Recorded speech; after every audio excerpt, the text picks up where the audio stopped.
तो नमस्कार, राधे राधे दोस्तों। हमारे भक्ति सागर चैनल में आप सभी का स्वागत है। हम अपने भक्ति सागर चैनल पे आज एक बहुत प्यारा हनुमान जी की कथा लेकर आए हूँ। भक्ति, शक्ति और सेवा का आदर्श ये कथा हम लोग को सिखाती है। बोलिए बजरंग बली की जय। तो चलिए शुरू करते हैं।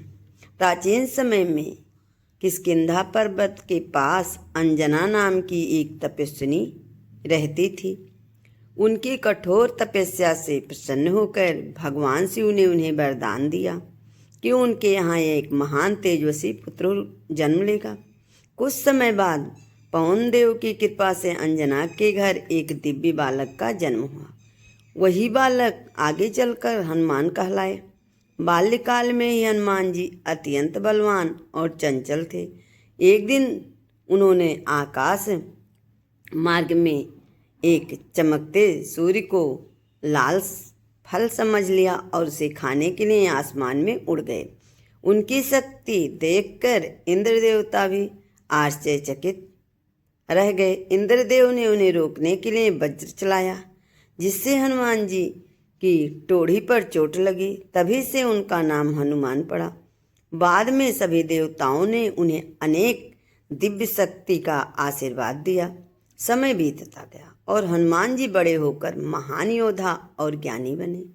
उसी समय अयोध्या के राजा दशरथ के यहाँ राजकुमार राम वनवास के दौरान अपनी पत्नी सीता और भाई लक्ष्मण के साथ जंगल में रह रहे थे। राक्षस राजा रावण ने छल से माता सीता का हरण कर लिया। सीता की खोज करते हुए भगवान राम की भेंट हनुमान जी से हुई। पहली ही मुलाकात में हनुमान जी ने राम को अपना प्रभु मान लिया। उनकी भक्ति इतनी गहरी थी कि उन्होंने अपना पूरा जीवन राम जी की सेवा में समर्पित कर दिया। हनुमान जी समुद्र पार करके लंका पहुँचे और अशोक वाटिका में माता सीता को ढूंढ निकाला। उन्होंने राम जी की अंगूठी देकर विश्वास दिलाया कि सहायता अवश्य आएंगी। जाते समय उन्होंने रावण को चेतावनी दी, लेकिन जब राक्षसों ने उनकी पूंछ में आग लगा दी तो हनुमान जी ने पूरी लंका जला दी और सुरक्षित लौट आए।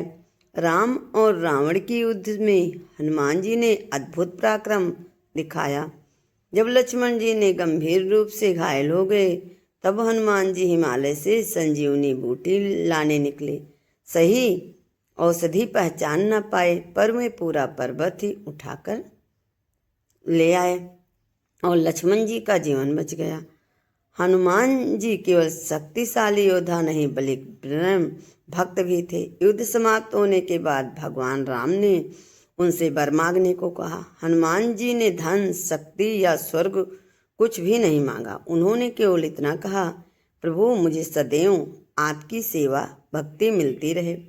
उनकी इस निस्वार्थ भाव से प्रसन्न होकर राम जी ने उन्हें अमृत का वरदान दिया। इसीलिए आज के युग में हनुमान जी अजर अमर कहा जाता है कि जहाँ भी राम कथा या राम का नाम स्मरण होता है वहाँ हनुमान जी अदृश्य रूप से उपस्थित रहते हैं।